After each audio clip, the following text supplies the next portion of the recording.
Look, Samuel, it's just business. You are always the talent, but I'm the one who knows how to win. The board agrees. The words hung in the air of the hushed restaurant per se, suspended between the clink of a champagne flute and the distant murmur of the city below. Wesley's face, illuminated by the candlelight, was a mask of practiced pity. A perfectly tailored suit, a confident smile, a portrait of a man who had just slit my throat and was now offering me a bandage. My response was quiet, barely a whisper over the table. Is that your final word, Wesley? He nodded, a gesture of magnanimous finality. We met at a tech incubator, a glorified warehouse smelling of stale coffee and desperation. I was the coder, the architect. I had an algorithm that could revolutionize logistics, but I couldn't sell water in a desert. Wesley was the opposite. He walked into a room and capital followed him like a lost puppy. He saw my presentation, cornered me by the kombucha tap, and within an hour we were sketching our future on a napkin. We called it Viridian. I remember the night we closed our first seed round, sitting on the floor of our tiny office, drinking cheap scotch from coffee mugs. That was the first time I saw the crack. He told the investors a key breakthrough was his idea. When I called him on it, he just laughed, slinging an arm around my shoulder. We're a team, Sam. Your win is my win. I was young. I believed him. The first 2 years were a blur of success.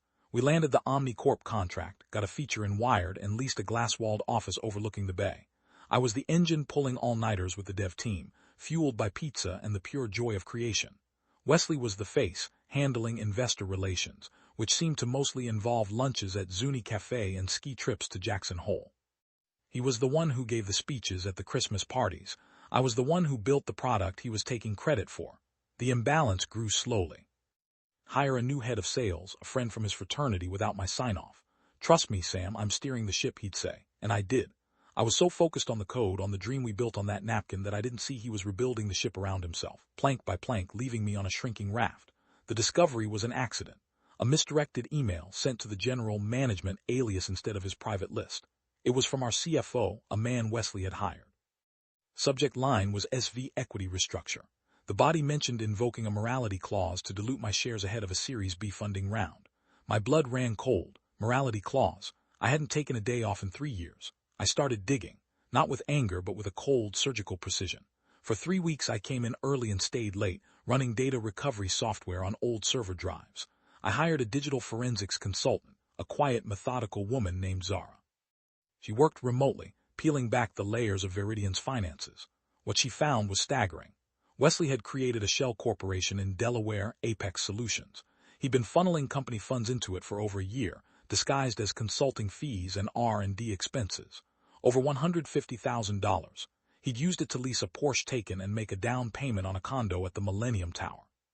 Wasn't just sidelining me. He was robbing the company we built together while simultaneously manufacturing a case to have me fired for cause. He was building his own lifeboat while telling me we were sailing to paradise. The breaking point came at that dinner at Per Se. It wasn't a friendly meal, it was an execution. Our 3 biggest board members were there, Vance, Sterling, and Reed. Wesley let the appetizers arrive before he delivered the killing blow. He spoke with a practiced, somber tone. Samuel is a genius, no one disputes that, but he lacks the killer instinct for this market. I've secured a new patent under a subsidiary that will make Viridian's core tech obsolete. The board has voted to dissolve his role. He slid a leather-bound folder across the table. In the dim light, I saw the logo embossed in gold foil. Apex Solutions. He was so arrogant, so certain of my defeat, that he didn't even bother to hide it. He thought I was just the nerd in the back room. In that frozen moment, watching the board members nod in grave agreement, the plan began to form. It wasn't about revenge. It was about correcting a fatal error in the system. The next morning, I retained Yvonne Keller, a corporate litigator with a reputation for dismantling giants. Her office was sterile, all white marble and glass, and she listened to my story without a flicker of emotion. Let him think he's won, she advised, her voice sharp as a shard of ice. Arrogance is the best leverage. I liquidated $75,000 of my personal stock to pay her retainer and fund the operation. Yvonne brought in a private investigator, a man named Peterson, to build a timeline of Wesley's life, cross-referencing his corporate expenses with his actual location. Zara, my forensics expert, went deeper, uncovering the full wire transfer history from Viridian to Apex to a bank in the Cayman Islands. The evidence piled up into a damning mountain, 53 fraudulent invoices, each signed by Wesley. The transaction records for the Porsche. A sworn affidavit from a junior developer Wesley had offered a promotion to if he'd plant a bug in my code to prove my incompetence. The final piece of the puzzle, the one that made Yvonne smile for the first time, was an ironic masterpiece. Wesley's revolutionary, new patent was a barely modified version of my graduate thesis from MIT, a project he had once publicly mocked at a conference as purely academic, with no real-world application. I still had the original, digitally time-stamped submission from the university archives. We were ready. Decoy was simple. I agreed to my termination. Wesley, eager to formalize his coup, called a final board meeting to have me sign the papers and to present his grand vision for the new Viridian. He was walking into his own coronation. It was, in fact, his tribunal. The boardroom was silent, the city a glittering panorama behind the plate glass. Wesley sat at the head of the table, radiating triumph. He pushed a stack of documents toward me. My severance. Before we sign anything, Wesley, I have a short presentation. He smirked. Sam, this isn't a pitch meeting, it's a formality. I ignored him, connecting my laptop to the 40-foot screen. The first slide appeared, the golden logo of Apex Solutions. Wesley's smile vanished. For 10 minutes I walked the board through the entire scheme. The forged invoices, the wire transfers, the Porsche, the condo. The CFO began to visibly sweat. Vance, the board chair, stared at Wesley with an expression of pure fury. Then came the final slide.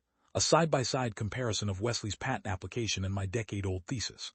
I played an audio clip from that old conference, Wesley's voice filling the room. Purely academic, no real-world application. He shot to his feet, his chair clattering against the floor.